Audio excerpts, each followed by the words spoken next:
الرجیم بسم اللہ الرحمن الرحیم وبہ نستعین وهو خیر المعین وصلی اللہ علی سیدنا محمد وآلہ الطاہرین الطیبین المعصومین اما بعد۔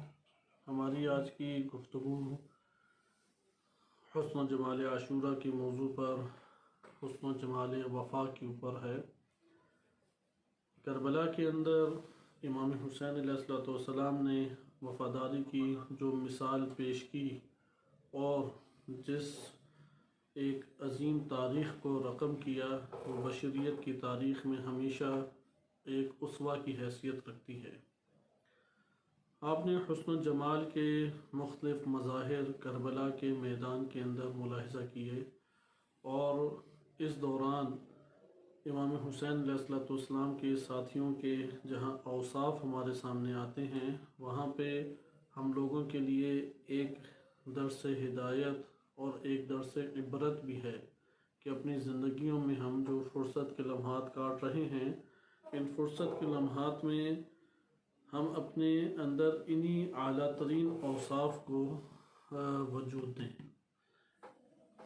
ان اعلیٰ ترین اوصاف کو وجود دینے کے لیے ان کا تعلیم ان کی حاصل کرنا اور ان کی معلومات حاصل کرنا قرآن اور روایات کے ذیل میں ضروری ہے۔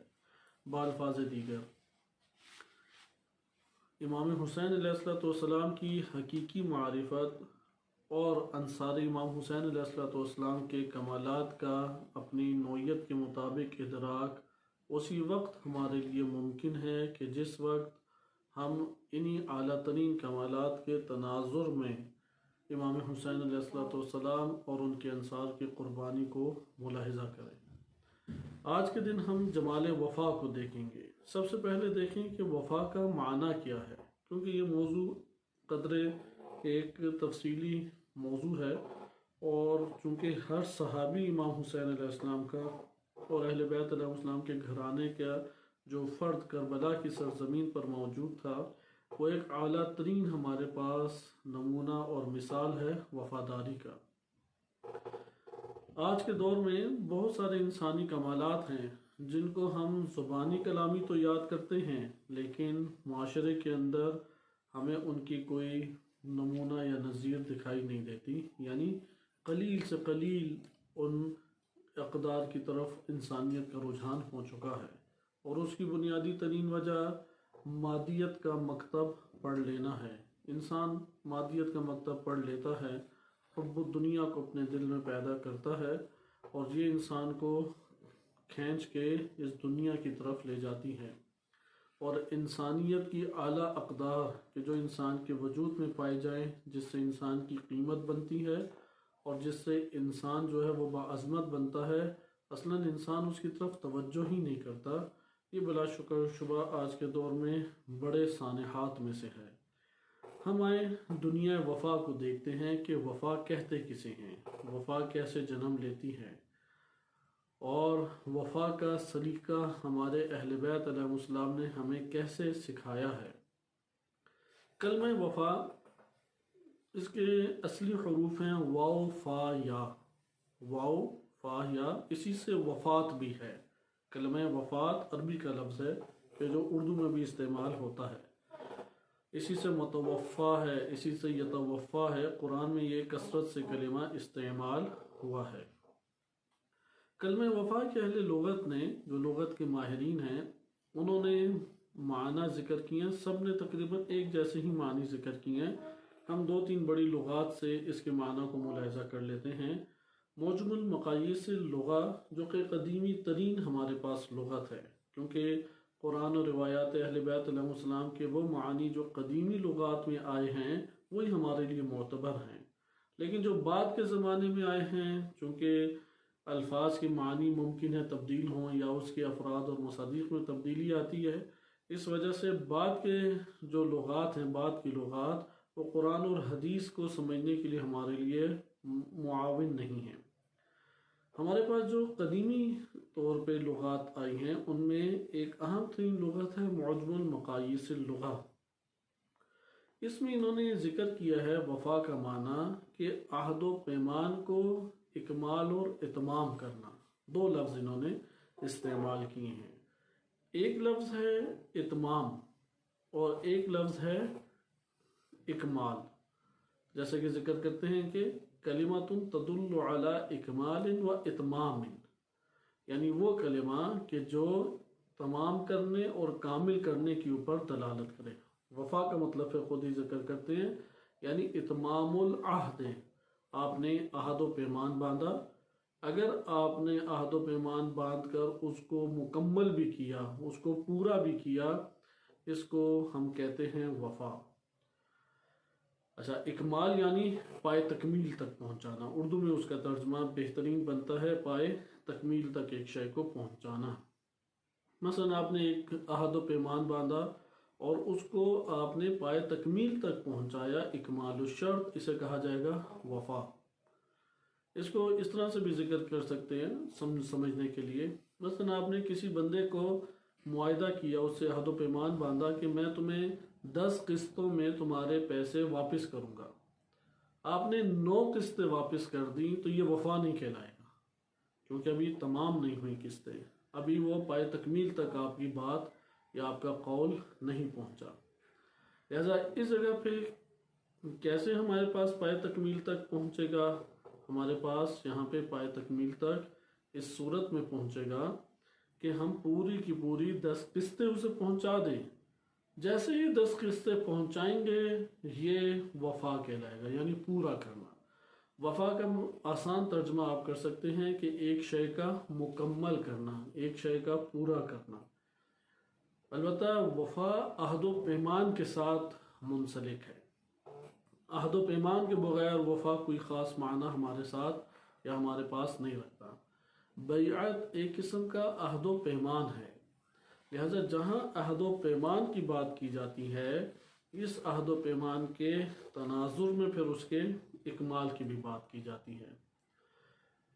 یہ تو موجود مقاییس لغہ سے تھا. مفردات راغب یہ بھی ہمارے پاس قدیمی ترین قرآن کریم کی لغت ہے. اس میں راغب اصفہانی بیان کرتے ہیں کہ وفا کا مطلب ہے کہ جب ایک عہد و پیمان پورا ہو گیا تو اس پورا ہونے کو کہتے ہیں وفا کر دینا. ادھر بھی آپ نے ملاحظہ کیا کہ یہاں پہ بھی تذکرہ کس کا ہے؟ عہد و پیمان کا یہاں پہ بھی تذکرہ موجود ہے. عہد و پیمان پورا ہو جائے، اس کا نام ہم رکھ دیتے ہیں کہ یہ وفا اس نے اپنے معاملے کو کر دیا. صاحب تحقیق اس کے بعد ہمارے پاس ہیں، کیونکہ قرآن کریم کی آیات چونکہ زیادہ ہیں، ہم آیات میں سے بعض آیات کو پڑھیں گے جو ہمارے مقصد سے تعلق رکھتی ہیں. قرآن کریم کی آیات کے تناظر میں انہوں نے اس معنی کو ذکر اس طرح کیا ہے کہ اگر آپ ایک تعہد باندھیں، یعنی کسی سے وعدہ کریں، آپ اگر تعہد باندھتے ہیں تو آپ کا یہ تعہد باندھنا اگر اس عمل کو تمام کر کے، یعنی اس تعہد پہ عمل بھی کیا اور تعہد کو پورا کیا، تو اسے کہیں گے وفا. ہمارا انسانوں کا عہد و پیمان 2 طرح سے ہوتا ہے. عہد و پیمان یکساں نہیں ہے. کبھی عہد و پیمان ہے تکوینی، یعنی کائنات کے امور میں ہے، خلقت میں عہد و پیمان ہم نے باندھا تھا، یا ہم نے خلقت کے اعتبار سے کوئی عہد و پیمان لے لیا. جیسے قرآن کریم نے خلقت کے اعتبار سے عہد و پیمان کو ذکر بھی قرآن کریم میں کیا ہے. اللہ سبحانہ و تعالی، ہم اس کو فطرت سے بھی تعبیر کر سکتے ہیں، لیکن قرآن نے اس کو اس طریقے سے ذکر کیا ہے کہ سورہ اعراف آیت نمبر 172 میں وَإِذْ أَخَذَ رَبُّكَ مِن بَنِي آدَمَ مِن ظُهُورِهِمْ ذُرِّيَّتَهُمْ، کہ آپ کے رب نے آدم علیہ السلام کے فرزندوں اور اولادوں کی پشتوں سے ان کی ذریت کو نکالا، وَأَشْهَدَهُمْ عَلَىٰ أَنفُسِهِمْ، اور اپنے آپ کے اوپر ہی انہیں گواہ قرار دیا اور پوچھا ان سے أَلَسْتُ بِرَبِّكُمْ، کیا میں تم لوگوں کا رب نہیں ہوں؟ قَالُوا بَلَىٰ، انہوں نے فوراً کہا کہ آپ ہمارے رب ہیں. اب آپ اس کو ملاحظہ کریں تو یہاں پہ یہ عہد و پیمان جو ہم نے باندھا ہے، یہ عہد و پیمان کہلائے گا در حقیقت تکوینی عہد و پیمان. خلقت میں اللہ تعالیٰ نے اپنی ربوبیت کا اقرار رکھ دیا ہے. لہذا یہ ایک تکوینی عہد و پیمان ہے، اور ایک وہ عہد و پیمان ہے جو ہم باہمی طور پہ باندھتے ہیں. وعدہ اور عہد میں فرق کیا گیا ہے۔ وعدہ وہ ہوتا ہے کہ جس میں آپ قول زبان دیتے ہیں کہ میں یہ کروں گا، لیکن عہد و پیمان یہ ہوتا ہے کہ آپ اس سے معاہدہ کرتے ہیں کہ میں اس شرط پہ یہ کام کروں گا کہ آپ پھر اس شرط پہ یہ کریں، یہ ایک تعہد باندھتے ہیں، یا یہ کہ میں ان شرائط کے اوپر اپنے آپ کو کاربند رکھوں گا، اور پھر آپ سائن کرتے ہیں۔ جیسا کہ مختلف چیزیں خریدتے ہوئے جو اہم بڑی چیزیں مہنگی چیزیں ہوتی ہیں، یا کوئی کانٹریکٹ آپ باندھتے ہیں، آپ انگلش میں کانٹریکٹ بھی کہہ سکتے ہیں، تعہد اسے کہتے ہیں۔ تعہد یعنی اپنے آپ کو ان شرائط کے اوپر یا اپنے آپ کو اس شرط کے اوپر پابند کرنے کا، اس کے سامنے آپ عہد و پیمان باندھتے ہیں یا اس کے سامنے اپنے لیے اپنے آپ کو لازم قرار دیتے ہیں، اس کو تعہد سے تعبیر کیا جاتا ہے۔ قرآن کریم نے دونوں قسم کے عہد و پیمان کو ذکر کیا ہے۔ ایک دفعہ تکوینی عہد و پیمان ہے کہ ہماری خلقت میں ہی وہ عہد و پیمان شامل ہے۔ ایک دفعہ عہد و پیمان ہے تشریعی، یعنی میں اور آپ آپس میں کوئی معاہدہ کر لیتے ہیں، اس معاہدے کی بنیاد پہ ہم آپس میں گفتگو کرتے ہیں۔ وعدہ نہیں ہے کہ میں انشاءاللہ یہ کروں گا، تعہد ہے کہ میں ان شرائط کے مطابق اپنے آپ کو لازم قرار دیتا ہوں کہ میں اس کے مطابق عمل کروں، یا اس شرط کے مطابق میں اپنے آپ کو لازم قرار دیتا ہوں کہ میں اس کو پورا کروں گا۔ یہ عہد ہے۔ عہد کا پورا کرنا لازم و واجب ہے۔ حتیٰ کہ بعض روایات میں آئے کہ 3 ایسی چیزیں ہیں، 3 چیزیں کہ جو کافر اور دشمن اہل بیت ہی کیوں نہ ہو، اگر دشمن اہل بیت علیہ السلام ہے اس کے ساتھ بھی تم پورا کرو۔ 3 چیزیں ایسی ہیں، ان میں سے پہلی چیز یہی عہد و پیمان ہے۔ اگر تم نے دشمن اہل بیت علیہ السلام سے بھی عہد و پیمان باندھا ہے تو اس عہد و پیمان کو پورا کرو۔ اس کے دشمن ہونے کی وجہ سے یا اس کے نقصان دہ ہونے کی وجہ سے تمہارے لیے وعدہ عہد شکنی درست نہیں ہے، عہد و پیمان توڑنا درست نہیں ہے۔ دوسری جو چیز ہے کہ جسے ہر صورت میں پورا کرو وہ امانات ہیں۔ اگر کسی کی امانت رکھی ہے ہر صورت میں اس کو پورا کر کے رہو۔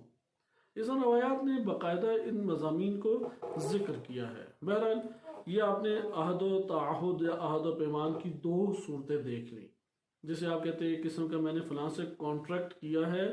اب جب آپ کانٹریکٹ کر چکے ہیں تو آپ کو اس کے مطابق عمل کرنا ضروری ہے۔ یا آپ کسی ملک میں جاتے ہیں، اس ملک کی شرائط لکھی ہوئی ہیں کہ ہم اس شرط کے اوپر ویزا دیتے ہیں، اگر آپ ان شرائط کے اوپر کاربند رہیں گے اور حتماً عمل کریں گے تو ٹھیک ہے۔ ہاں، اس میں اگر ایسی کوئی شرط ہے جو غیر شرعی ہے تو غیر شرعی عمل، چاہے وہ مسلم ہو یا کافر، چاہے وہ مومن ہو یا غیر مومن، چاہے آپ نے اس کے اوپر عہد و پیمان باندھا یا عہد و پیمان نہیں باندھا، اس کا پورا کرنا لازم نہیں ہے اگر وہ اللہ تعالیٰ کے خلاف شرط ہے، دین اسلام کے، اسلامی تعلیمات کے۔ یہ ان شرائط کی بات کی جا رہی ہے کہ جو دین اسلام کے عین مطابق ہیں۔ وَإِلَّا یہ حکم ایسا نہیں ہے کہ تعہد ضروری ہے پورا کرنا، ہر لحاظ سے ضروری ہے، وفا کرنا ضروری ہے، پورا کرنا ضروری ہے، لیکن کب؟ جب وہ دین کے مخالف نہ ہو، جب وہ اللہ سبحانہ وتعالیٰ کے مخالف نہ ہو۔ تیسری قسم آتی ہے کہ معاشرے کے اندر لوگ ایک دوسرے کے ساتھ معاملہ کرتے ہوئے عہد و پیمان باندھ لیتے ہیں۔ اس کو ہم منظم کریں تو اس طرح کہہ سکتے ہیں، ایک ہے خلقت کے اعتبار سے عہد و پیمان، ہم نے اللہ تعالیٰ سے عہد و پیمان باندھا ہوا ہے۔ مثلا ہم نے یہ عہد و پیمان باندھا ہے، اے اللہ تو ہمارا رب ہے، تو ہمارا خالق ہے، تو ہمارا رازق ہے، ہم تیرے مربوب ہیں، ہم مرزوق ہیں، ہم مخلوق ہیں، تیری ذات معبود ہیں، ہم عابد ہیں، لہذا میرا کام عبادت کرنا ہے، میرا کام اے اللہ تجھ سے مانگنا ہے، میرا کام اے اللہ تیری اطاعت کرنا ہے، تیرے حکم کے اوپر فرما برداری کرنا ہے۔ یہ میں نے معاہدہ کیا کہ میں فرما برداری کروں گا، اللہ تعالیٰ حکم جاری کرے گا۔ یہ میرا اللہ تعالیٰ سے معاہدہ ہے کہ میں مربوب ہوں، میں تیری ذات سے اللہ کو رب مانوں گا، کسی اور کو رب نہیں مانوں گا۔ یہ تکوینی ایک ہمارا عہد و پیمان ہے۔ ایک عہد و پیمان تشریعی ہے، شریعت کی جانب سے ہمارے اوپر عائد ہو جاتا ہے فقہی احکام کے ذیل میں۔ جیسے عقد باندھا ہے تو لازم ہے کہ تم اسے پورا کرو، اور یعنی تکلیف شرعی واجب حکم ہے، اوفوا بالعقود، اگر تم نے کوئی معاملہ باہمی طور پہ کیا ہے تو شریعت آگے کہتی ہے اس عقد و معاملہ اگر وہ شریعت کے عین مطابق، دین اسلام کے عین مطابق ہے تو اس کا پورا کرنا تمہارے اوپر واجب ہے، نہیں کیا تو تم نے گناہ اور حرام کام کیا، اللہ تعالیٰ کو ناراض کیا۔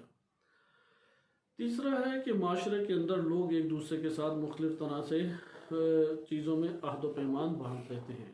بہرحال دوسرے اور تیسرے میں کوئی خاص ہمارے پاس فرق نہیں ہے، ہم چند آیات کو دیکھتے ہیں کہ جن میں اس عہد و پیمان کی جھلک موجود ہے کہ جو فطری طور پہ ہمیں اللہ تعالیٰ نے عنایت کیا اور ہمارے لیے پورا کرنا لازم ہے۔ جیسا کہ سورہ بقرہ آیت نمبر 40 میں ارشاد باری تعالیٰ ہوتا ہے وَأَوْفُوا بِعَهْدِي اوفی بعہدکم وَإِيَّايَ فَارْهَبُونَ، سورہ بقرہ آیت نمبر 40 کہ دوبارہ میں آپ کی خدمت میں پڑھ دیتا ہوں وَأَوْفُوا بِعَهْدِي، تم لوگ وفا کرو میرے عہد و پیمان کو، میرے عہد و پیمان کو تم لوگ وفا کرو۔ اگر تم لوگ میرے عہد، اللہ تعالیٰ کہہ رہے کہ اللہ سبحانہ و تعالیٰ خود ہمارے سامنے کلام فرما رہی ہے، قرآن اللہ تعالیٰ کی گفتگو ہے۔ ایسے ہوتا ہے نا، ایک عام سمجھانے کی خاطر مثال ہے، اللہ تعالیٰ سے مقایسہ یہاں پہ نہیں کیا جا رہا، سمجھانے کی خاطر۔ مثلا آپ نے کسی بڑے خطیب کی آپ بات چیت سنتے ہیں، کسی بڑی شخصیت کی بات چیت سنتے ہیں، کسی بڑے شخص کا کلام سننا، مثلا امام خمینی کی کوئی اچھی سی گفتگو امام علی علیہ السلام کے موضوع پہ یا دشمن شناسی کے اعتبار سے، سید حسن نصر اللہ کی آپ نے گفتگو سن لی، یہ گفتگو کس کی ہے؟ اس میں متکلم مثلا سید حسن نصر اللہ، رہبر معظم امام خمینی، یہ شہید قاسم سلیمانی، یہ اس جیسی شخصیات ہیں، آپ اس کو اہمیت دیں گے، اس کو کچھ قیمت دیں گے، کیونکہ کلام متکلم کا تعارف ہوتا ہے، جیسا کہ نہج البلاغہ میں فرمان امیر المومنین ہے کہ بولو تاکہ پہچانے جاؤ، انسان اپنی زبان کے نیچے پوشیدہ ہے، اس لیے بولنے سے انسان پہچانا جاتا ہے۔ کسی کو جاننا ہو تو اسے زیادہ بولنے دیں، وہ جتنا بولتا جائے گا آپ کے سامنے عیاں ہوتا جائے گا۔ بہرحال ادھر توجہ اس امر پہ رکھیں، جس طرح آپ کے پاس کلام مختلف بولنے والوں کے ہوتے ہیں، اسی طرح سے قرآن کریم ایک متکلم کا کلام ہے جس نے گفتگو کی ہے، ایک ایسی ذات کا کلام ہے جس نے اپنی مخلوق سے گفتگو کی ہے۔ اس میں اللہ تعالیٰ براہ راست بندے سے مخاطب ہے، واسطہ درمیان میں بندے اور اللہ کے درمیان، رب کے درمیان کوئی اور شے نہیں ہے۔ اللہ تعالیٰ اپنے بندے کے سامنے اپنا کلام پیش کر رہا ہے، یہ میری گفتگو ہیں، یہ میری باتیں ہیں، اور عبد جو ہے وہ اپنے خالق کا کلام پڑھ رہا ہے، اپنے رب کا کلام، اپنے اللہ کا کلام پڑھ رہا ہے۔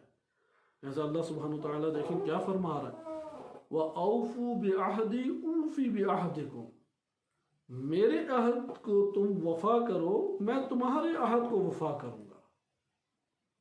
وَإِيَّايَ فَارْهَبُونَ، اور فقط تم مجھ سے ڈرو۔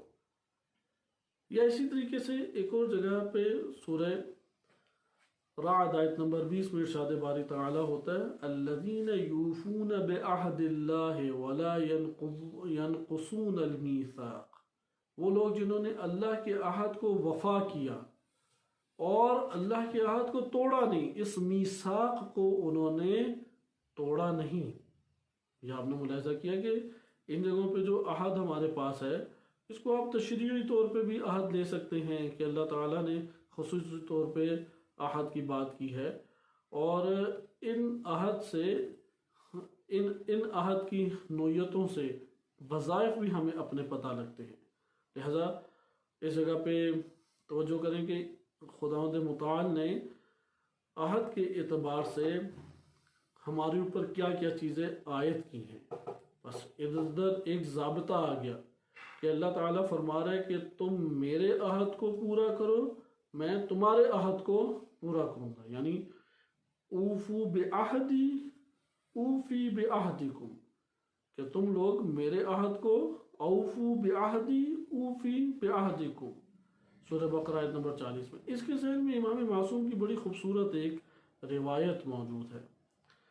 امام صادق علیہ السلام سے تفسیر قمی میں غالباً یہ روایت وارد ہوئی ہے کہ امام صادق علیہ السلام کے پاس ایک شخص آیا اور اس نے کہا کہ جعلت فداک، میں آپ کی قربانی کرا ہوں یا امام، ان اللہ یقول، اللہ تو یہ فرماتا ہے ادعونی استجب لکم، مجھے پکارو میں تمہارے سنتا ہوں اور جواب دوں گا، تمہاری بات پوری کروں گا۔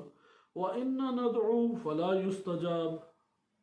يُسْتَجَابُ لَنَا، ہم اللہ کو پکارتے رہتے ہیں، وہ کوئی جواب ہی نہیں ملتا، ہمیں دعائیں نہیں ہماری پوری ہوتی۔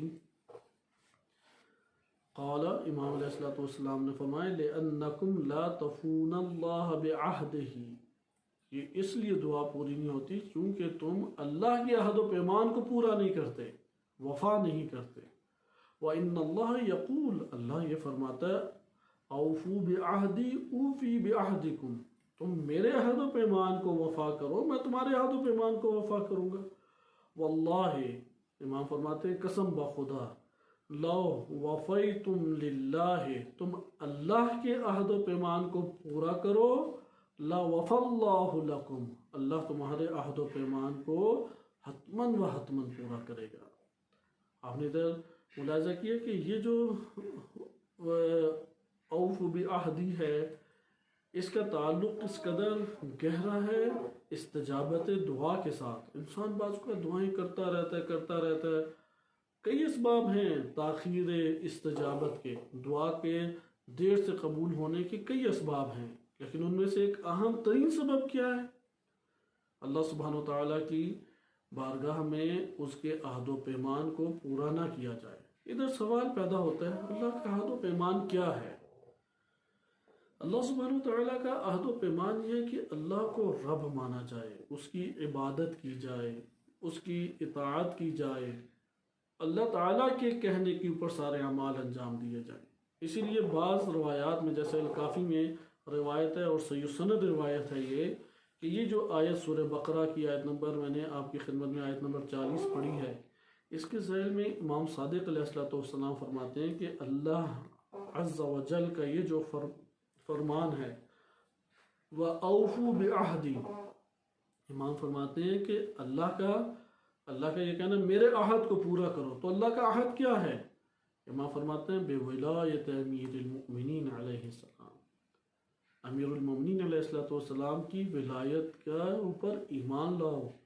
امیر المؤمنین علیہ السلام کی در ولایت سے مراد ہے امام علیہ السلام کو نبی صلی اللہ علیہ وسلم کے بعد حاکم اسلامی معاشرے کا اور تمام انسانیت کا رہبر و امام تسلیم کر لو۔ اس کا مطلب یہ ہے کہ تم امام علی علیہ السلام کو صاحب اطاعت امام مانو، ان سے مودت و محبت کرو، ولایت امیر المومنین علیہ السلام پر ایمان لاؤ۔ کلمہ ولایت کئی معنی میں استعمال ہوتا ہے۔ کلمہ ولایت محبت کے معنی میں بھی آتا ہے، جیسے موالی کہا جاتا ہے، موالی یعنی محبت کرنے والے۔ اسی طرح سے کلمہ ولایت استعمال ہوتا ہے رہبری اور حکمرانی کے معنی میں بھی، جیسے آپ نہج البلاغہ میں دیکھتے ہیں کہ امیر المومنین علیہ السلام نے مالک اشتر کو والی بنایا مصر کا، والی اسی ولایت سے ہے۔ اس کے اوپر بھی اعتقاد ضروری ہے، یعنی امام علی علیہ السلام پوری دنیا کے اوپر حکمران ہیں اللہ کی طرف سے، اور انہی کی ہم نے اطاعت کرنی ہے اور طرفداری کرنی ہے، اور وہی حقیقی الہی حکمران ہیں۔ اسی طرح سے ولایت بمعنی طرفداری بھی ہوتا ہے، اس لیے امام علی علیہ السلام کی ہمیشہ طرفداری کریں۔ ولایت بمعنی مقام بلند مقام کے اوپر فائز ہونا، امام علی علیہ السلام انتہائی بلند مقام پہ فائز ہیں، اس کے اوپر اعتقاد رکھا جائے، یہ سب ولایت امیر المومنین کے ذیل میں آتے ہیں۔ اوفو بعہدی، میرے عہد کو پورا کرو، تو اللہ تعالیٰ کا عہد کیا ہے؟ امام صادق علیہ السلام صحیح سند الکافی کی روایت میں فرماتے ہیں کہ اللہ کا عہد ہے امیر المومنین علیہ السلام کی ولایت کو پورا کرو۔ اوفی بعہدکم، تو اللہ تعالیٰ فرماتا ہے تم میرے عہد کو پورا کرو گے تو میں تم لوگوں کے عہد کو پورا کروں گا۔ امام فرماتے ہیں یہ جو اللہ ہمارے لیے پورا کرے گا وہ کیا ہے؟ وہ ہے کہ اوفی لکم بالجنہ، میں تم لوگوں کے لیے وفا کرتے ہوئے جنت قرار دوں گا۔ بس یہ معاہدہ ہو گیا ہمارا اللہ تعالیٰ سے۔ اللہ تعالیٰ کا عہد کیا ہے کہ اللہ تعالیٰ کی تعلیمات، اس کی حجت کے اوپر ایمان لایا جائے، کتاب پہ، فرشتوں پہ، قیامت کے اوپر، اور حجت الہی کی اطاعت کی جائے، اللہ کی اطاعت کی جائے، اللہ سے محبت کی جائے، حجت خدا سے محبت کی جائے، یا اس کو اگر ہم خلاصہ کریں ولایت امیر المومنین علیہ السلام کے اوپر ایمان لایا جائے۔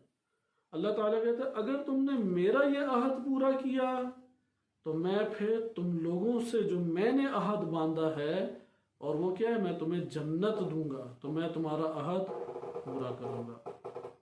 یہ آپ نے ملاحظہ کی کہ قرآن کریم کی بعض آیات ہیں جن کے تناظر میں روایات وارد ہو رہی ہیں، اور یہ قدر تفصیلی ٹاپک بن جاتا ہے۔ ہم اسی کے اوپر اکتفا کرتے ہیں کہ اوفو بالعہد سے کیا مراد ہے، امامت کے تقاضے کو پورا کرو۔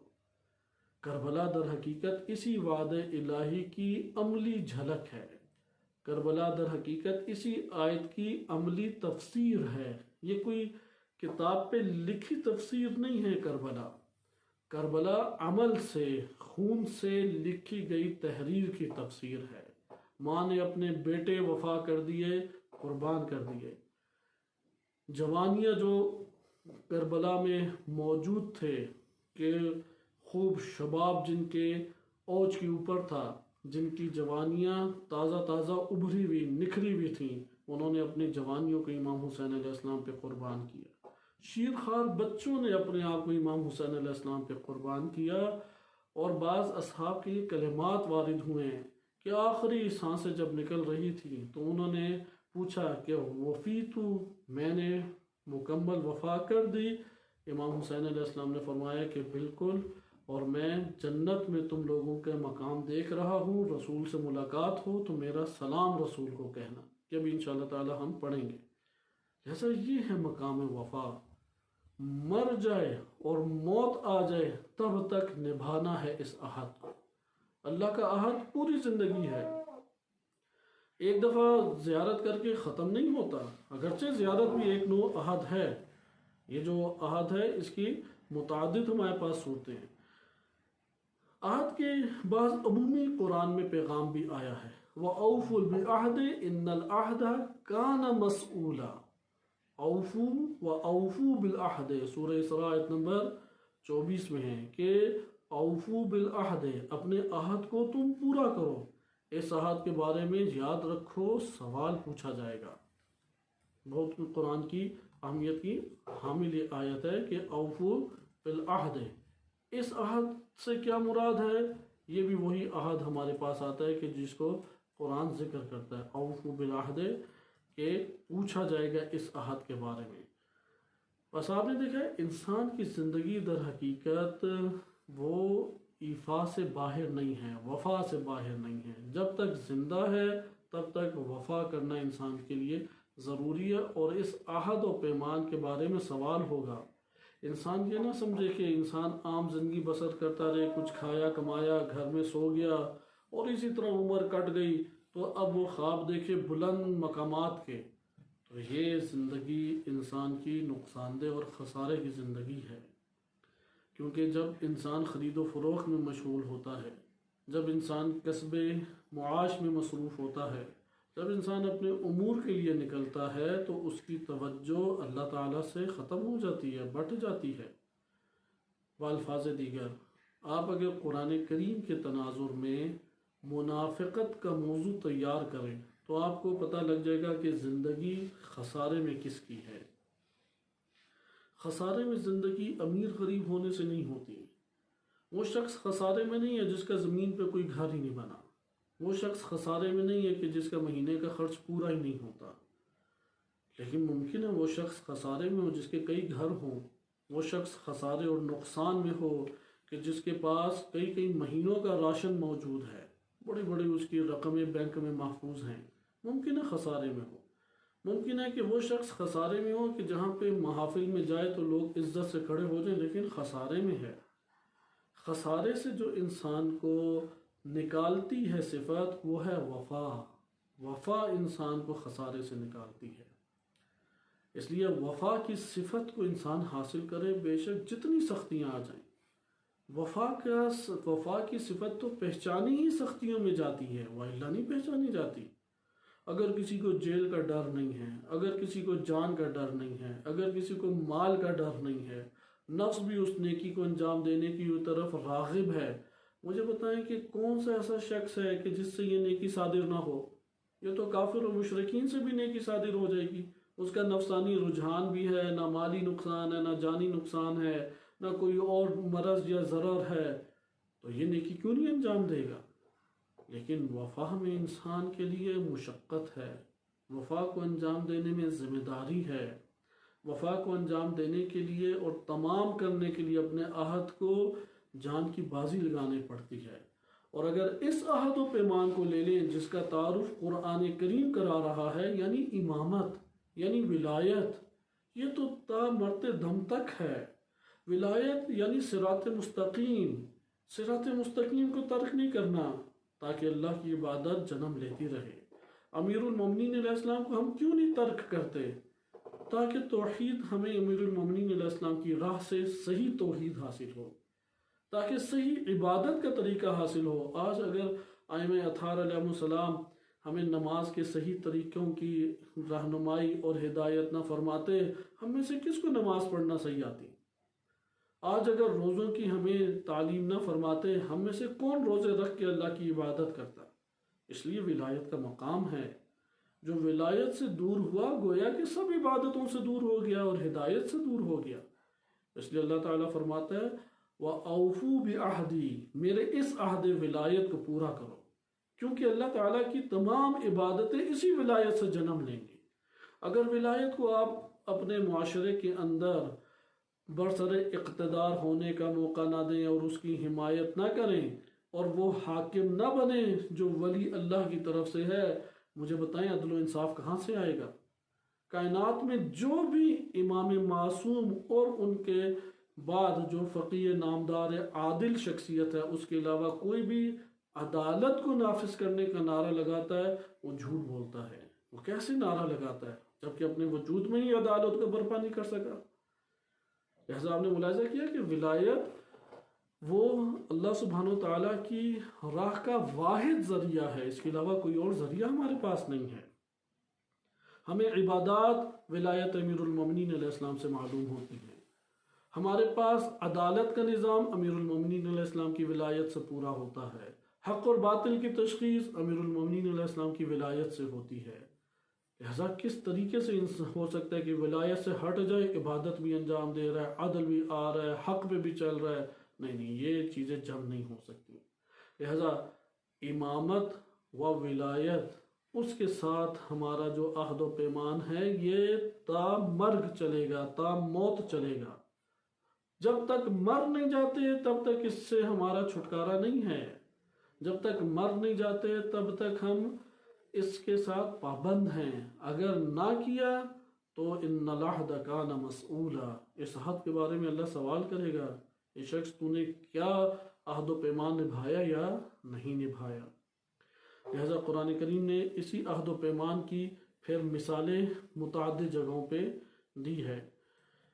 مثلا اسی روایت کو لے لیں کہ ابرار کہتے ہیں کہ ان الابرار لفی نعیم، سورہ مطففین میں واضح طور پہ ذکر ہوا۔ ابرار ہیں کہ جو نعمتوں ہی نعمتوں میں ہوں گے۔ اچھا، ابرار کیسے بنتے ہیں؟ قرآن نے اس کا بھی طریقہ بتایا۔ تم اگر بر کو انجام دو ابرار بن جاؤ گے۔ اس لیے روایات اہل بیت علیہ السلام میں بر کو انجام دینے والا شخص شیعہ ہی کہلاتا ہے۔ یعنی شیعوں کا کلمہ شیعہ کا اگر آپ روایات میں کوئی مترادف ڈھونڈنا چاہیں تو آپ کو کلمہ ابرار ملے گا، یعنی بر کو جو انجام دیتا ہے۔ اچھا، بر کیا ہے؟ بر کو سمجھنا بہت ضروری ہے، اسی سے تو ابرار جنم لیتا ہے۔ بر کو انجام دیں گے، اسی سے تو پھر یہ منازل ابرار ہیں کہ لفی نعیم۔ آپ سورہ مطففین میں پڑھیں کہ ابرار کو کیا حاصل ہے۔ ابرار کون ہوتا ہے؟ جو بر کو انجام دیتا ہے۔ سورہ بقرہ آیت نمبر 177 میں 177 میں ارشاد باری تعالیٰ ہوتا ہے لیس البر ان تولوا وجوہکم قبل المشرق والمغرب، بر یہ نہیں ہے کہ اپنے چہروں کو مشرق یا مغرب کی طرف موڑ کے عبادتوں کے لیے کھڑے ہو جاؤ۔ مشرق اور مغرب کی طرف رخ پھیر لینے کو بر نہیں کہتے۔ ہاں اسے ممکن ہے کہ عمل صالح آپ کہہ سکیں، بر الگ چیز ہے۔ یہ وہ توہم ہے کہ جو مرزا محمد علی صاحب بھی اپنے انجینئر مرزا وہ اپنے بیانات میں بعض اوقات کر جاتے ہیں کہ بر کو عمل صالح سے ملا دیا، جبکہ بر عمل صالح نہیں ہے، نہ لغت میں ہے نہ قرآن کی زبان میں ہے۔ لغت میں کہتے ہیں خشکی کا بہت بڑا ٹکڑا، یعنی وہ نیکی جو بڑے پیمانے پہ انجام پائے اسے بر کہتے ہیں، جو چھوٹے پیمانے پہ انجام پائے اسے کہتے ہیں یہ عمل خیر ہے، یہ عمل صالح ہے۔ لیکن وہ عمل جو دوسروں کو متاثر کر دے، جو اپنے وجود کے اعتبار سے سنگین ہو، یعنی اس کا ثواب بہت کثیر ہے، جو انجام دینے کے اعتبار سے بھاری عمل ہے، یہ بر کہلاتے ہیں۔ بر کے کام چھوٹے کام نہیں ہیں، لہذا آپ اس آیت کو دیکھیں، اس لیے قرآن نے کہا کہ یہ والا کام تو ہر کوئی کر لیتا ہے، مشرق یا مغرب کی طرف رخ کر کے تم نے عبادات انجام دے دی، لیکن یہ عمل بر نہیں کہلائے گا۔ لیس البر ان تولوا وجوہکم من قبل المشرق والمغرب ولکن البر من آمن باللہ، جو اللہ پر ایمان لے کے آئے، اقرار نہیں، ایمان لائے، اس کے قلب کے اندر تعلق اللہ سے جڑا ہو۔ یعنی بر تب ہوتا ہے کہ جب ایمان دل میں آئے۔ ایک منزل ہے اقرار کی اور ایک منزل ہے ایمان کی۔ بالفاظ دیگر، ایک دفعہ عمل صادر ہوتا ہے ایمان کی بدولت، ایک دفعہ عمل صادر ہوتا ہے ایمان کی بدولت نہیں، معاشرے سے متاثر ہو گیا، ماحول سے متاثر ہو گیا۔ اس لیے قرآن کریم نے بہت عجیب کلمات کہے ہیں۔ وہ منافقین کی علامات میں سے ایک علامت ہے جب وہ نماز کے لیے جاتے ہیں تو انہیں سستی چھا جاتی ہے۔ اگرچہ بلا شک و شبہ منافقین کی یہ علامت ہے کہ بغض علی، امام علی علیہ السلام سے جو بھی بغض رکھے گا وہ منافق ہے بلا شک و شبہ۔ لیکن قرآن واضح طور پہ ایک اور بھی تو بات کرتا ہے، منافقین کی فقط ایک تو صفت نہیں ہے۔ سورۃ النساء آیت نمبر 142 میں ارشاد باری تعالیٰ ہوتا ہے ان المنافقین یخادعون اللہ وهو خادعهم، منافقین اللہ کو دھوکہ دینا چاہتے ہیں جبکہ اپنے آپ کو دھوکہ دے رہے ہیں۔ اچھا پھر آگے صفت کیا، وَإِذَا قَامُوا إِلَى الصَّلَاةِ، جب نماز کے لیے قیام کرتے ہیں اور کھڑے ہوتے ہیں، قَامُوا كُسَالَى، سستی کے ذریعے سے، انتہائی سستی، بوریت، ٹال مٹول کریں گے، وقت کے اوپر نہ۔ اسی لیے سید علی قاضی طباطبائی رحمۃ اللہ علیہ فرماتے تھے، بہت بڑی شخصیت گزری ہے، بہت بڑے عارف، آیت اللہ بہجت کے، آیت اللہ محمد حسین طباطبائی، ان سب کے استاد، وہ کہتے ہیں کہ اگر کوئی شخص اول وقت نماز پڑھے اور وہ کسی ایک بلند منزل انسانی اور بلند عرفانی منزل پہ نہ پہنچے تو میرے اوپر لعنت بھیجے۔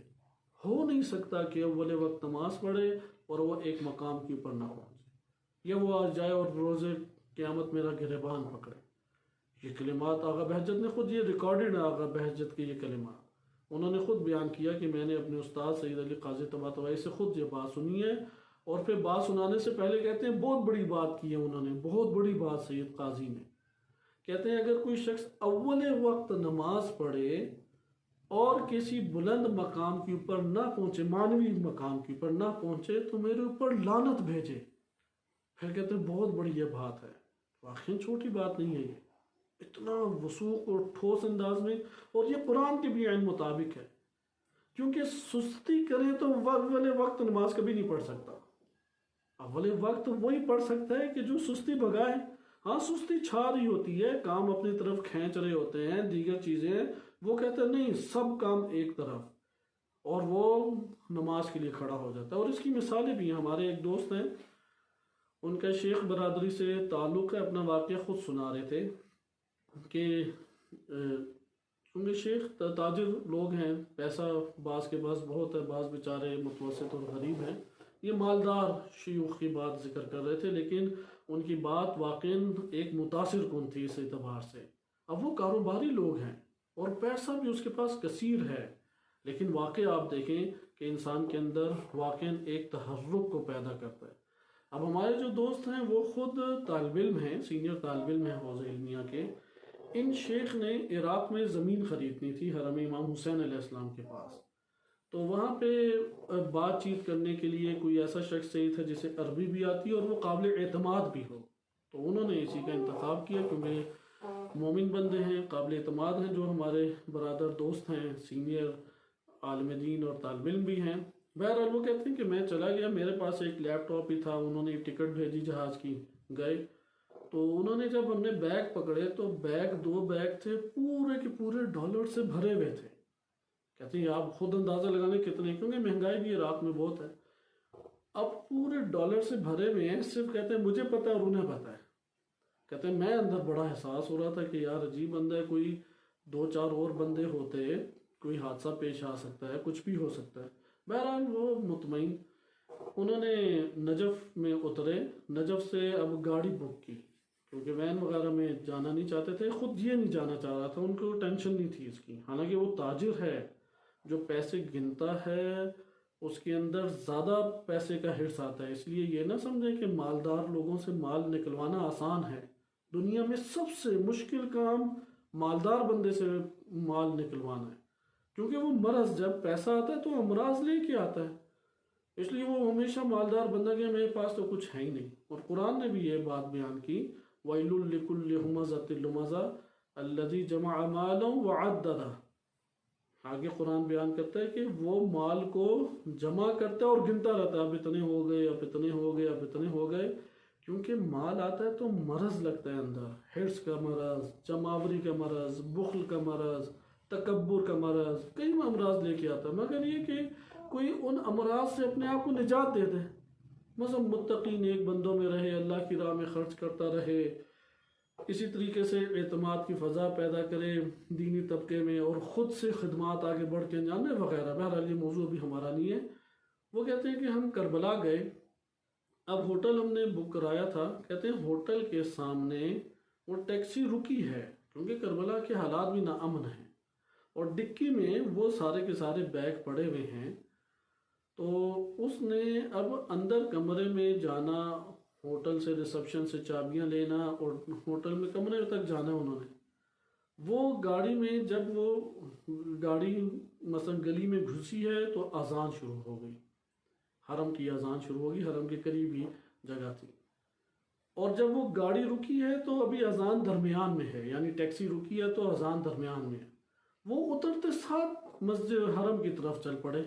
تو وہ کہتے ہیں طالب علم کہ میں نے اسے شور مچایا کہ بھائی سامان کا کیا کرنا ہے، بولا ہی نہیں کہ کیا ہے پتہ نہ لگ جائے گا، سامان کا کیا کرنا ہے، کہا کہ اسے پڑے رہنے تو ہم نماز پڑھ کے آ کے لے لیتے ہیں اور اسے تھوڑے اوپر زیادہ پیسے دے دیں گے، اور ڈرائیور کو بھی کہا کہ انتظار کرو ہم آ رہے ہیں۔ کہتے ہیں میرے تو بالکل ہی اوسان خطا ہو گئے کہ کس طرح اتنی بڑی رقم چھوڑ کے جا رہا ہے۔ کہتے ہیں میرا ایک ہی لیپ ٹاپ تھا، میں نے کہا پھر 1 منٹ رکے میں اپنا لیپ ٹاپ اٹھا لوں، اس نے اپنا لیپ ٹاپ اٹھایا اور وہ بیگ چھوڑ کے چلا گیا۔ کہتے ہیں اب میری تو صحیح نماز ہی، میں تو اسی وسوسے میں تھا کہ وہ ڈرائیور بھاگ جائے گا، کچھ اور ہو جائے گا، وہ جا کے کھول ہی لے ڈکی میں کہ ہے کیا سامان، تالے بھی اس کی پڑنے لگے ہوئے، لیکن اس تاجر کا اتنا اعتقاد کہ اس نے ان سب کے سب پیسوں کو دو پہ چھوڑا اور اللہ کی بارگاہ میں جا کے اول وقت نماز کے لیے اللہ اکبر کہنے کے لیے اپنے آپ کو ادھر حرم میں پہنچایا۔ لہذا یہاں پہ پتہ لگتا ہے اس کے دل میں نفاق نہیں ہے، نہ مال کی محبت ہے، نہ کوئی اور خوف اور خطر ہے، اللہ کی اطاعت کے اوپر اتنا بھروسہ کہ اپنی پوری دنیا ترک کر کے وہ وہاں پہ پہنچ گئے۔ یہ بہت کہتا رہا کہ ہم چابی پکڑیں گے، میں اوپر لے جاؤں گا، صرف ایک چابی ہم لے لیں اور دروازے کھول کے رکھ دوں گا، تو انہوں نے کہا نہیں نہیں آؤ نماز پڑھیں، کیونکہ وہ نماز پڑھتا وہ تو طالب علم تھا، پیسے بھی اس کے، تاجر بھی ہے، طالب علم کو تو زیادہ ادھر پھر ایمانی جذبہ دکھانا پڑتا ہے۔ لہذا آپ اس کے اوپر غور کریں کہ یہ ہے وہ عہد و پیمان، یہ ہے وفا کریں اللہ تعالیٰ کے ساتھ۔ وَإِلَّا اگر ایک شخص ہے وہ نماز پڑھتا ہے لیکن سستی سے پڑھتا ہے، قرآن کہہ رہے منافق ہے، وَلَا يَذْكُرُونَ اللَّهَ إِلَّا قَلِيلًا، وہ اللہ کا ذکر نہیں کرتے مگر قلیل۔ اب یہ دیکھیں جو شخص اللہ کا ذکر ہی نہیں کرتا وہ پھر کہاں پر ہے؟ یہ تو وہ شخص ہے جو ذکر کرتا ہے لیکن قلیل کرتا ہے، یعنی اللہ کی طرف توجہ ہی قلیل کرتا ہے۔ قرآن کہتا ہے منافق ہے یہ۔ اس لیے عہد و پیمان، ان میں سے پہلی چیز ہے ایمان۔ ایمان جس کے دل میں ہو اول وقت نماز پڑھے گا، ایمان جس کے دل میں ہو کثرت سے اللہ کی طرف رجوع کرے گا، ایمان جس کے دل میں ہو ذکر الہی کثیر کرے گا۔ پھر آیت کہتی ہے والیوم الاخر والملائکۃ والکتاب والنبیین، یہ اعتقادات کا پہلو ہو گیا۔ پھر آگے آئے وآت المال علی حبہ ذوی القربى، رشتہ داروں کے حقوق انہیں پورے دیتے ہیں، والیتام والمساکین وابن السبیل والسائلین وفی الرقاب۔ اب ہمارے مطلب کی بات ہے کیونکہ ٹائم ہمارے پاس کم ہے، تشریح زیادہ نہیں کی جا سکتی۔ وَأَقَامَ الصَّلَاةَ، نماز قائم کرتا ہے، وَآتَ الزَّكَاةَ، زکوٰۃ اللہ کی راہ میں پیسہ خرچ کرتا ہے، وَالْمُوفُونَ بِعَهْدِهِمْ إِذَا عَاهَدُوا، اگر عہد و پیمان باندھ لیا تو اسے وفا کر کے رہتا ہے، جیسے کہ ہمارے لوگوں میں یہی آیت لکھی گئی ہے وَالْمُوفُونَ بِعَهْدِهِمْ إِذَا عَاهَدُوا۔ اس نے جو امامت کے ساتھ عہد و پیمان باندھا ہے وہ مر جائے گا لیکن عہد و پیمان نہیں توڑے گا۔ وہ اس دنیا میں جس مشکل سے دو چار ہونا چاہتا ہے اس سے دو چار ہو جائے گا، لیکن راضی نہیں ہے کہ میں وفا نہ کروں، میں اس عہد کو پورا نہ کروں۔ وہ عہد کیا ہے؟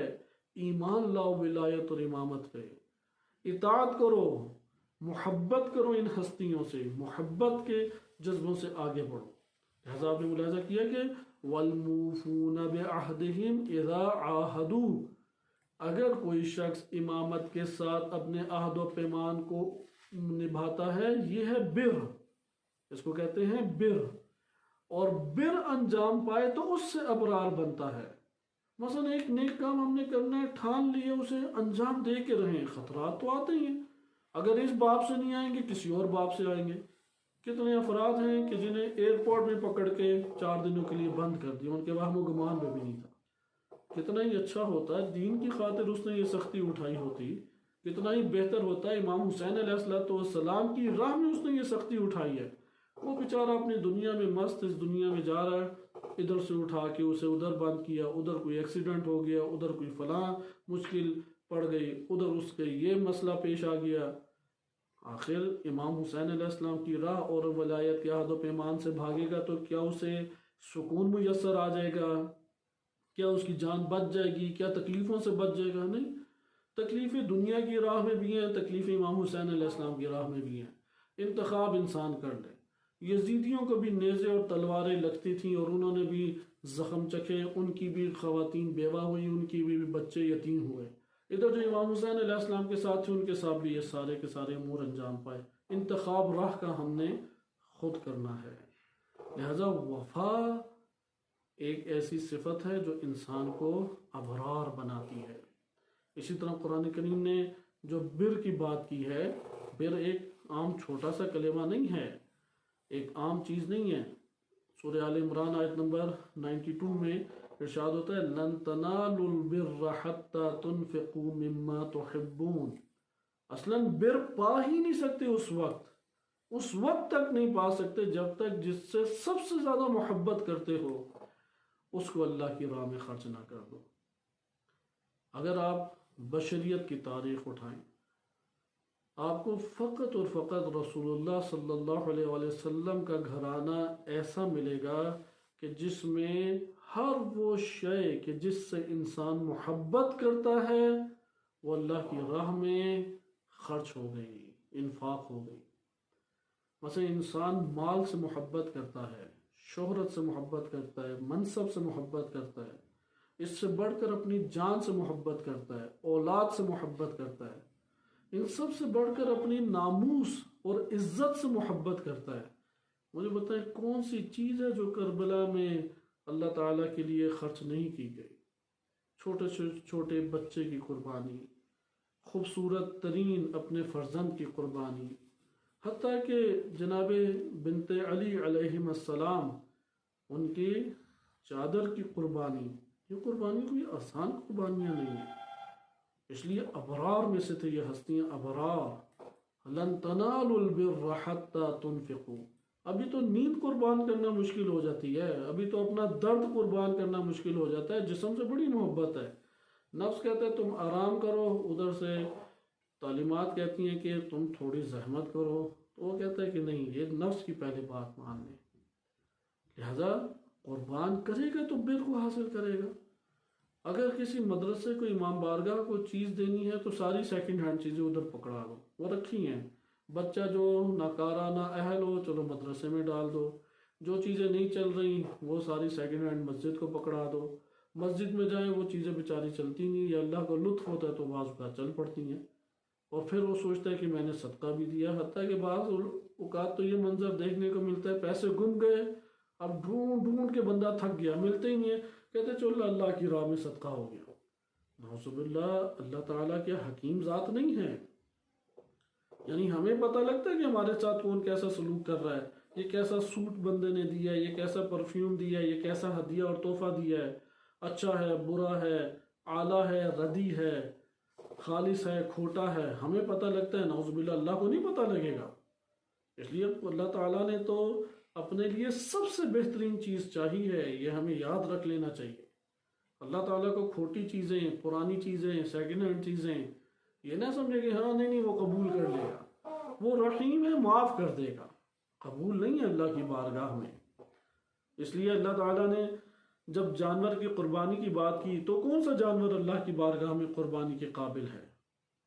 اس لیے بتایا کہ حاجی کے لیے تو واجب ہے، یہ مریض نہ ہو، صحت مند ہو، کوئی کٹ وغیرہ اس کے وجود پہ نہ لگا ہو، اور موٹا جتنا موٹا ہوگا مستحب ہے، یعنی سب سے عالی ترین، سب سے جوان نسل، سب سے بہترین مال اللہ کے لیے۔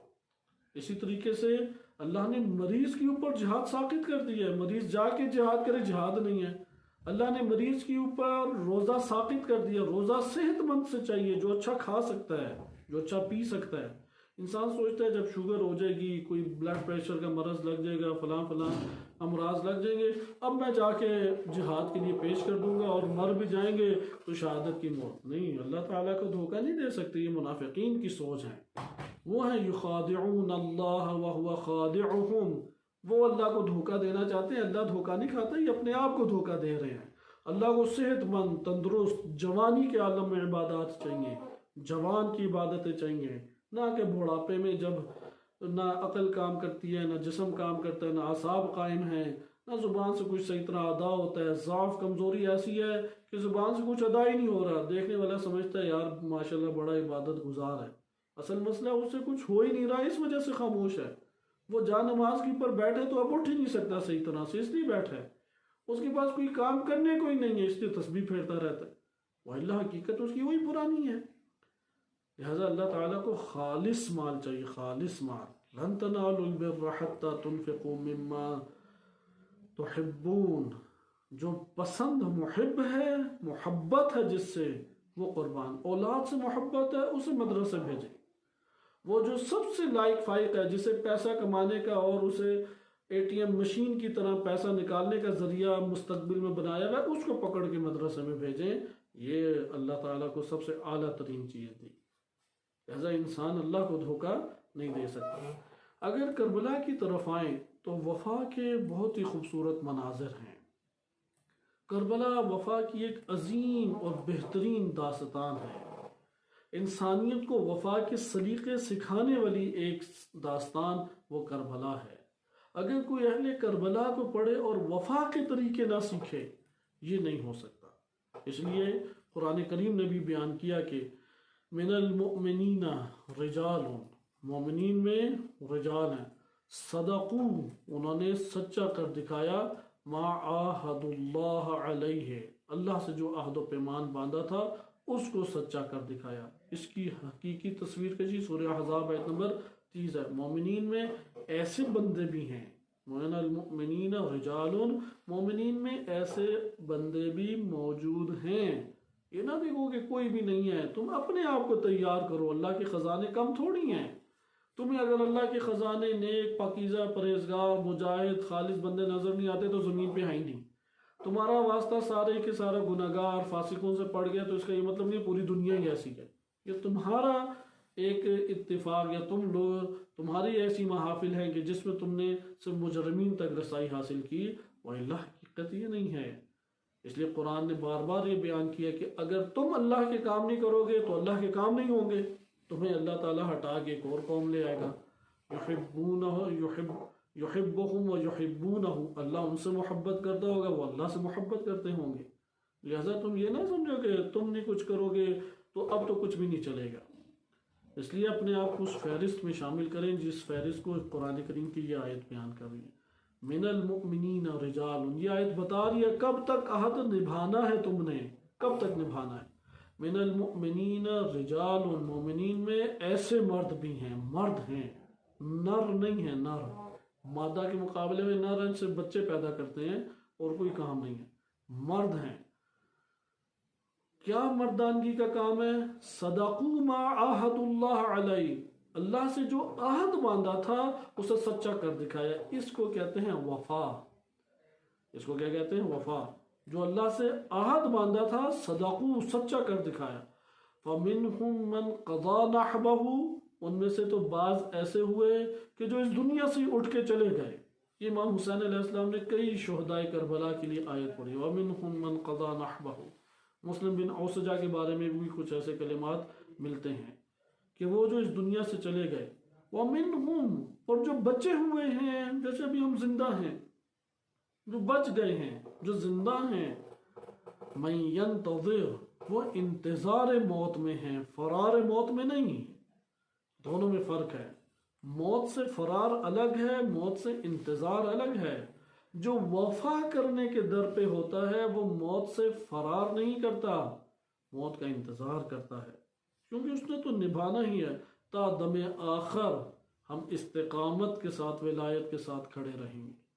اگر فقر آ جائے ڈر نہیں ہے، جیل اور زندان آ جائے ڈر نہیں ہے، موت آ جائے ڈر نہیں ہے، منتظر ہیں۔ جو بلا نہیں آ جائے ہم منتظر ہیں موت کے، ہم نے تو وفا کرنا ہے، ہم نے تو سچ کر دکھانا ہے۔ وَمَا بَدَّلُوا تَبْدِيلًا، کچھ انہوں نے تبدیلی نہیں دی۔ وہ نہ دشمن کے ڈر سے تبدیل ہوئے، نہ وہ گھر کے پریشر سے تبدیل ہوئے، نہ نفس کے وسوسوں سے تبدیل ہوئے، نہ مال کو کثیر مال دیکھ کے تبدیل ہوئے، نہ بڑے منصب کی خواہش نے انہیں تبدیل کیا۔ تبدیلی نہیں لاتے، انہوں نے عہد و پیمان نبھانا ہے۔ یہ آپ کو منظر اگر کہیں نظر آتا ہے وہ فقط اور فقط کربلا ہے۔ اس لیے کربلا میں امام حسین علیہ السلام سب سے پہلے ہم انہیں دیکھیں، اور چند میں نمونے آپ کی خدمت میں وفا کے دکھاتا ہوں، کیونکہ اگر ہم کربلا کے واقعات اور شہداء کی زندگی سے وفا کو لانا چاہیں پھر تو بہت طویل دروس ہیں، ہر شہید کے اوپر ایک یا دو سے اوپر درس بن جاتے ہیں۔ آپ ابھی امام حسین علیہ السلام کی ذات کو دیکھیں کہ الکافی میں جلد نمبر 9 صفحہ 310 میں جو زیارت مذکور ہے، یہ من لا یحضر الفقی میں بھی زیارت منقول ہے، تہذیب الاحکام میں بھی اور دیگر دعاؤں میں بھی یہ ہے۔ زیارت کے کلمات دیکھیں، وَأَشْهَدُ أَنَّكَ قَدْ بَلَّغْتَ، میں گواہی دیتا ہوں یا امام حسین علیہ السلام آپ نے پیغام پہنچا دیا اپنے رب کا، وَنَصَحْتَ، اور نصیحت کی، وَوَفَيْتَ، اور آپ نے وفا کی، آپ نے وفا کی، وَأَوْفَيْتَ، اور جو آپ کو ادا کرنا چاہیے تھا وہ آپ نے دوسرے کے لیے ادا کیا، وَجَاهَدْتَ فِي سَبِيلِ اللَّهِ، یا امام حسین علیہ السلام آپ نے اللہ کی راہ میں جہاد کیا، وَمَضَيْتَ لِلَّذِي كُنْتَ عَلَيْهِ شَهِيدًا وَمُسْتَشْهَدًا وَشَاهِدًا وَمَشْهُودًا، اور جو کچھ آپ جس حیثیت کے اوپر تھے اس طرح سے اس دنیا سے گئے ہیں کہ شہید ہیں اور مستشہد ہیں، شاہد ہیں اور مشہود ہیں۔ یعنی آپ نے ادھر دیکھا کہ آپ گواہی دیتے ہیں، وفائی تھا آپ نے یا امام حسین علیہ السلام، جو اللہ سے عہد و پیمان باندھا تھا وہ پورا آپ نے کر کے دکھایا۔ آپ شب عاشور کے واقعات کو دیکھیں، ابھی تو حضرت عباس، حضرت علی اکبر، یہ ہستیاں تو بہت ہی عظیم نمونہ ہیں، بہت ہی عظیم وفا کا نمونہ۔ جیسا کہ ہم نے گزشتہ درس میں دیکھا، جناب علی اکبر علیہ السلام کیونکہ ابھی کربلا کی زمین کے اوپر امام حسین علیہ السلام کو گھیر لیا، تو امام حسین علیہ السلام نے ایک خطبہ دیا۔ اس وقت جناب علی اکبر علیہ السلام وہ آئے اور امام سے پوچھا کہ کیا ہم حق کے اوپر نہیں ہیں؟ امام نے فرمایا ہم حق پر ہیں۔ کیوں نہیں، حق پر ہیں۔ کہا کہ پھر موت کی کیا پریشانی، پھر موت کی کیا پرواہ، موت تو ہم سب کے ساتھ باندھ کے رکھ دی گئی ہے۔ یہ یاد رکھیں کہ جو موت کے بارے میں سوچتا ہے اس سے جلدی موت نہیں آتی، اور جو موت سے غافل رہتا ہے موت اس سے دور نہیں ہوتی۔ کیا امام علی علیہ السلام کا جملہ کہ جو جنگوں سے فرار کرتا ہے وہ موت سے بچ نہیں جاتا، وہ جہاں پہ بھی جائے گا وَلَوْ كُنْتُمْ فِي بُرُوجٍ مُشَيَّدَةٍ، اگر شیشہ پلائے ہوئے دیواریں اور کمرے بھی بنا دو جہاں سے کوئی چیز نہ اندر آ سکے نہ باہر آ سکے، موت ادھر بھی آ جائے گی تمہیں، تم کہاں پہ بھاگ کے چلے جاؤ گے؟ لہذا حضرت علی اکبر علیہ السلام کا موقف اختیار کریں، نہیں موت سے کیا ڈرنا، نہ کورونا کی صورت میں موت سے ڈریں نہ کسی اور صورت میں موت سے ڈریں، موت کا ڈر نہیں، موت سے مانوس ہوتا ہے شیعہ پیرو امام حسین علیہ السلام، موت سے مانوس ہے۔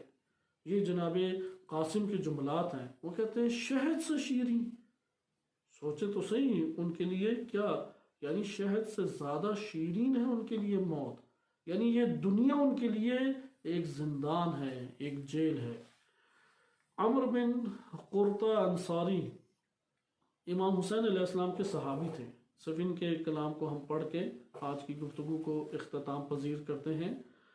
شب عاشور امام حسین علیہ السلام نے اجازت دینا شروع کی، یعنی روز عاشور امام حسین علیہ السلام نے اجازت دینا شروع کی جنگ کی، ایک ایک کر کے شہید ہوتے گئے، اور سب کے بڑے عجیب بیانات ہیں، سب کے عجیب بیانات ہیں، سب وفا کرنا چاہتے ہیں، وفا۔ لیکن آپ ان کے ابھی جملات دیکھیں، امام حسین علیہ السلام سے اجازت مانگی کہ میدان جنگ میں جا کے جنگ کروں میں، تو امام علیہ السلام نے اجازت دے دی۔ اب جب امام حسین علیہ السلام نے اجازت دی تو سید ابن طوس رحمۃ اللہ علیہ لحوف کتاب میں لکھتے ہیں فقاتل قتال المشتاقین الی الجزاء، اس طرح سے آگے بڑھ کے انہوں نے جنگ کی جیسے کوئی بہت بڑے انعام کے لالچ میں ہوتا ہے اور آگے بڑھ بڑھ کے حملے کرتا ہے تاکہ وہ جزا مل جائے، وہ انعام اور اجر مل جائے۔ وَبَالَغَ فِي خِدمَةِ سُلطان السَّمَاءِ، اور آسمان کے بادشاہ کی خدمت میں وہ پہنچنے کے لیے بےتاب ہے کہ میں بادشاہ سما تک پہنچ جاؤں، سلطان سما تک پہنچ جاؤں۔ حتی قتل جمعا کثیرا من حزب ابن زیاد، عبید اللہ ابن زیاد لعنت اللہ علیہ کے بڑی تعداد لشکر کی قتل کی، یعنی یہ فوجی ٹائپ تھے۔ کربلا کے اندر سارے فوجی نہیں آئے ہوئے تھے، کیونکہ بعض ایسے افراد ہیں وہ بیچارے ابھی پہنچے ہی ہیں تو ان کو پکڑ کے یزیدیوں نے شہید کر دیا، کیونکہ انہوں نے زندگی میں کبھی تلوار نہیں چلائی تھی، وہ تو نصرت امام حسین علیہ السلام کے لیے آگے بڑھ گئے۔ لہذا سارے کے سارے برابر نہیں، لیکن ان کو آپ ملاحظہ کریں، عمر فوجی ہیں، اس لیے انہوں نے جمع کثیر کو قتل کیا۔ وجمع بین صداد و جہاد وكان لا يأتي إلى الحسين سهم إلا اتقاه بيده۔ میدان کربلا کا منظر کوئی، یعنی اس میں جو جنگ ہوئی تھی وہ ایسے نہیں تھی امام حسین علیہ السلام دور کھڑے ہیں اور جو لشکر ہے وہ امام حسین علیہ السلام کی طرف نہیں بڑھ رہا، اور جو میدان میں جاتا ہے وہاں پہ بس ان لوگوں کی پر ٹوٹ پڑتے ہیں اور پھر وہ صدا بلند کرتا ہے تو امام تیزی سے اس کی طرف آ جاتے ہیں۔ عموماً انسان کے ذہن میں اس طرح کی تصویر کشی ہوتی ہے، یہ تصویر کشی درست نہیں ہے۔ اصل میں لشکر نے حملہ کیا تھا ڈائریکٹ امام حسین علیہ السلام پر، لیکن اس کا امام حسین علیہ السلام تک پہنچنا مشکل تھا، کیونکہ عبید اللہ ابن زیاد لعنت اللہ علیہ کا پیغام آ گیا شدت کے ساتھ کہ امام حسین علیہ السلام کا سر بھیجو اور شہید کر کے بھیجو۔ لہذا عمر ابن سعد لعنت اللہ علیہ اس نے لشکر کو چڑھا دیا۔ اب لشکر کوششوں میں کہ امام حسین علیہ السلام تک پہنچے تاکہ سارے مسائل ہی ختم ہو جائیں، اس لیے وہ امام کو شہید کرنا چاہتا تھا، یہ پیدر پہ آگے آ جاتے تھے اور مقابلہ کرتے تھے، اور امام حسین اس لیے پہنچنے میں کامیاب ہو جاتے کیونکہ وہ جھمگٹا جو حملہ کرتا تھا یا وہ کچھ منتشر ہوتا یا مٹی گھٹا بہت زیادہ اٹھتا اور اس میں فرصت ملتی، یعنی امام حسین علیہ السلام کی طرف سے چند بندے پھر اس لشکر کے اوپر حملہ کرتے تھے، کیونکہ چند افراد تھے امام حسین علیہ السلام کے ساتھ، تو امام حسین علیہ السلام چند کر کے انہوں نے جنگی تدبیر یہ اختیار کی کہ تھوڑے تھوڑے افراد کر کے بھیجتے تھے۔ لہٰذا اب تیر وہ لشکر یزید والے مارتے، جب تیر مارتے تو یہاں پہ سید ابن طوس لکھتے ہیں کہ کوئی امام حسین علیہ السلام کی طرف تیر نہیں آتا تھا کہ عمر اس کو آگے ڈھال بن کے اپنے اوپر روک دیتے تھے، یعنی اپنے اوپر اسے پیوست ہونے دیتے، اپنے ہاتھوں سے پکڑتے، اپنے ہاتھوں پہ لگنے دیتے، لیکن امام حسین علیہ السلام کے اوپر لگنے نہیں دیتے تھے۔ یہ انسان اپنے وجود میں سوچے، روایات میں آیا ہے کہ یہ کلمات کہا کرو کہ یا لیتنی کنت معہم وافوز فوزا عظیما، اے کاش میں امام حسین علیہ السلام کے ساتھیوں کے ساتھ ہوتا اور شہادت کے بلند مقام کی پر فائز ہوتا۔ یعنی کم سے کم خواب کی صورت میں، خیال کی صورت میں تو یہ دیکھیں تیر آ رہا ہے، میں امام کے سامنے کھڑا ہو گیا، لیکن وہ عمر کی صورت دیکھیں، عمر جو تیر آتا ہاتھ آگے کر دیتا، ولا سیف الا، اور کوئی تلوار امام حسین پہ نہیں اٹھتی تھی، الا تلقاہ بمہجتہ، وہ اپنے آپ کو اس تلوار کے آگے کر دیتے اور اپنے آپ کو پیش کر دیتے۔ فلم یکن یصل الی الحسین سوء، کوئی ایک چھوٹا سا تلوار کا وار اور تیر امام حسین علیہ السلام پر نہیں پہنچ سکا جب تک عمر ان کے بچاؤ کے لیے وہاں پہ قائم دائم رہے۔ حتی اثخنا بالجراح، یہاں تک کہ زخموں سے خون بہہ بہہ کے ان کے اوپر کمزوری طاری ہو گئی۔ فالتفت الی الحسین، اور گر پڑے اور امام حسین علیہ السلام کی طرف توجہ کر کے انہوں نے کہا، وقال یا ابن رسول اللہ، اے فرزند رسول، وفیتو، کیا میں نے وفا کر دی ہے یا امام؟ جملہ آپ دیکھیں کہ وفیتو، وفا کرنے کا سلیقہ سیکھیں، وفا کرنے کا طریقہ جانیں۔ ایک دفعہ کوئی جان کی بازی لگا کے کام کرنے سے وفا ادا نہیں ہو جاتی۔ وَمَن ينتظر، منتظر موت ہے، موت تک یہ وفا کا پیغام اور درس چلتا ہے۔ اس لیے عمر کہتے ہیں وفائی، تو آخری سانسیں ہیں، سانسیں اکھڑ رہی ہیں، کہتے ہیں میں نے وفا کر دیا۔ فقال، امام حسین فرماتے نعم انت امامی فی الجنت، اے عمر تم میرے سامنے جنت میں ہو، میں دیکھ رہا ہوں کہ تم جنت میں ہو۔ فقر رسول اللہ علیہ عنی السلام، تم نبی صلی اللہ علیہ وآلہ وسلم کو میری جانب سے سلام پہنچانا۔ وَأَعْلِمْهُ أَنِّي فِي الْأَثَرِ، اور ان کو تم یہ بتانا کہ میں اس جگہ کے اوپر کس حالت میں ہوں۔ فَقَاتَلَ حَتَّى قُتِلْ رضوان اللہ علیہ، پھر دوبارہ سے اٹھے اپنی ہمت جم کر کے، اور امام حسین علیہ السلام کی ان کلمات نے ایک عجیب حرارت عمر کے اندر برپا کر دی، یعنی کہ موت کی وادی میں چلے جانے والا دوبارہ سے ان کلمات کو سن کے کھڑا ہو گیا اور دشمن کے خلاف شدید جنگ کی، یہاں تک کہ وہ شہید کر دیے گئے۔ وفا کا سلیقہ، وفا کا حسن، وفا کا جمال، وہ کربلا سے پتہ لگتا ہے، وہ فلموں سے نہیں پتہ لگتا، وہ جھوٹے ہیروز کو دیکھ کے نہیں پتہ لگتا، یہ عمر انصاری کی شخصیت سے پتہ لگتا ہے کہ وفا کیسے کی جاتی ہے، کس طرح سے ڈٹا جاتا ہے۔